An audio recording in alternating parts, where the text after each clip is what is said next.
Փաշինյանն օրերս ընդունել է Ռոմանոս Պետրոսյանին,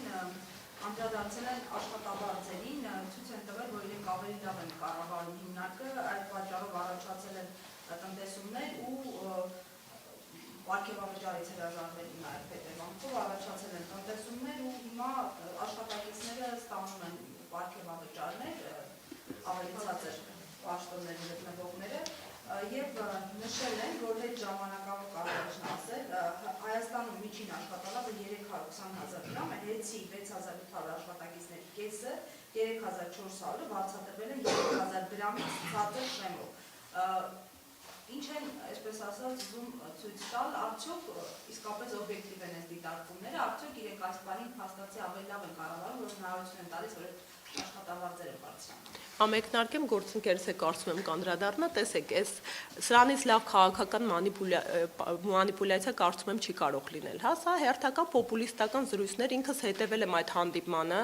ինչ ահա երկրի գործադիր իշխանության ղեկավարը հանդիպում է հեցի ժամանակավոր պաշտոնակատարի, այն ժամանակավոր պաշտոնակատարին, որի վերաբերյալ միջազգային արբիտրաժային դատարանը, Ստոկհոլմյան դատարանը, ապահովել է, հա, դիմումը Կարապետյանների ընտանիքի եւ ըստ էության հստակ արձանագրել է, որ հեցի հետ կապված ողջ իրավական գործընթացները պետք է դադարեցնեն, որովհետեւ այս ժամանակավոր պաշտոնակատարը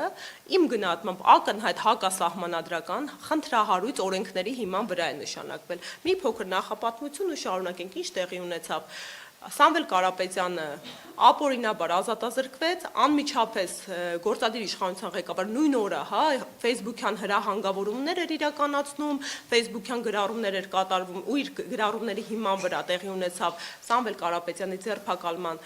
ու կալանավորման գործընթացը, այնուհետև ազգային ժողովի բարձր ամբիոնից հայտարարվեց, որ մեկնարկում են հեցի ազգայնացման գործընթացը ու ինչ կարևոր է, որ այս կազմակերպությունը պետական լինի։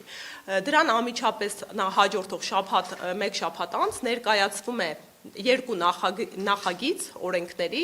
էներգիայի մասին եւ հանրային ծառայությունները կարգավորող հանձնաժողովի մասին օրենքներում փոփոխություններ, լրացումներ են կատարում,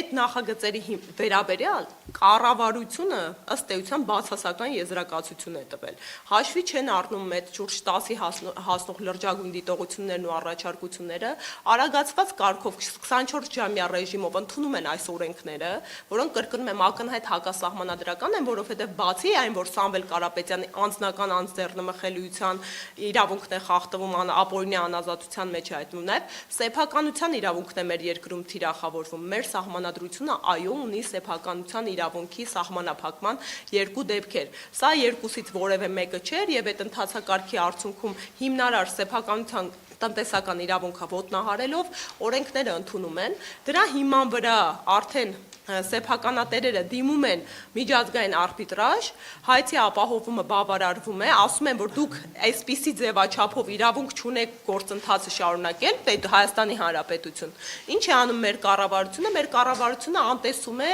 հղում կատարելով ներքին օրենսդրության հանրային շահդրույթին, որը ըստ էության ծայրահեղ միջոց պետք է լիներ ու արդյունքում անտեսելով շարունակում է հեցի նկատմամբ գործընթացները։ Հիմա ներկայումս մենք հանգրվանել ենք այնպիսի իրավիճակի, սա էլ ասեմ, որ բոլորս հիշում ենք, հա, սա եւս քաղաքական մանիպուլյացիան, ես կհրավիրեի ձեր ուշադրությանը։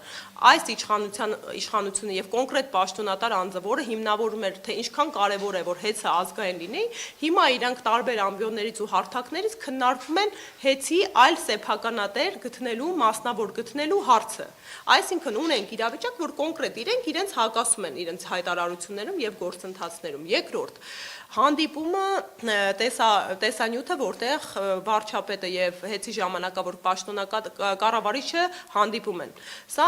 հերթական հակաիրավական process-ներ, բացի այդ տնտեսական հաշվարկներին անդրադառնալուց, որովհետեւ օբյեկտիվորեն հնարավոր չի, հա, այս մի քանի ամսում ընդամենը երբ է նշանակվել ժամանակավոր պաշտոնակատարը, շուրջ 5 ամիս է անցել, օբյեկտիվորեն հնարավոր չէր այդքան արդյունավետ կառավարում ապահովել։ Բնականաբար այդ մարդը եկել է ու արդեն ներդրված համակարգերի փաստերի հիման վրա շարունակել է կառավարումը, անգամ 1-2 ամիս անհրաժեշտ է ցանկացած նման մասշտաբի կազմակերպություն մտնելուց ընդհանրապես կարողանալ ծանոթանալ ենթակառուցվածքներին ու կառավարման համակարգին, ել չասեմ աշխատակիցներին, հա, որովհետև հեծումի տարբերություն այլ կազմակերպությունների հազարավոր աշխատակիցներ կան ամբողջ համապետական մակարդակով, որովհետև ենթակառուցվածքներ ունեցող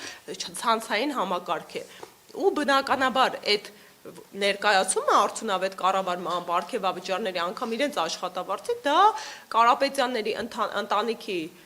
ներդրման, կազմակերպման, արդյունավետ կառավարման հետևանքներն է, որ իրենք փորձում են գույքագրել ի հաշիվ իրենց իշխանության։ Ու ի վերջո այդ տեսանյութը ծայրահեղ հակաիրավական էր, որովհետև մեր երկրի վարչապետը իրեն թույլ տվեց տալու գնահատականներ։ Ինչ ասեց, որ սա ըստ էության փողերի լվացում է։ Ես առաջի օրը, երբ Սամվել Կարապետյանը ազատազրկվել է կալանքի միջնորդությունը, երբ քննվում էր, դատանի դիմաց կանխատեսել է ճակերտավոր, որովհետև արդեն քաղաքական հետապնդումները մեր երկրում ցավոք սրտի դարձել են կանխատեսելի, որ շուտով նման հանցակազմեր եւ լրացուցիչ հոդվածներ են լրակազմելու մեղադրանքը, եւ երբ վարչապետը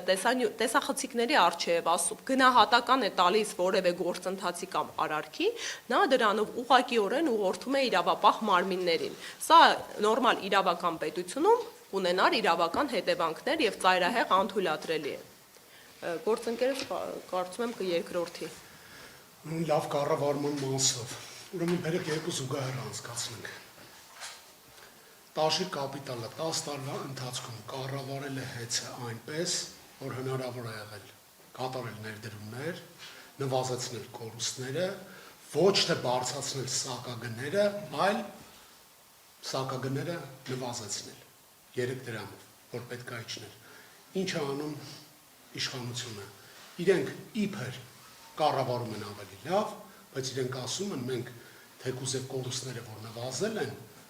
մենք չենք կարող երաշխավորել, որ որոշ ժամանակ հետո այդ գինը չի բարձրանում։ Իսկ թվում է մեր քաղաքացիներին բարձր թե այս դեպքում որն է լավ կառավարում եւ որն է վատ կառավարում։ Եթե իրենք կարողանային լավ կառավարեին, իրենք կարող էին տալ երաշխիք, երկարաժամկետ բնակչության համար, էլեկտրոէներգիայի սակագինը ավելի ցածր դրույքով ստանալու համար։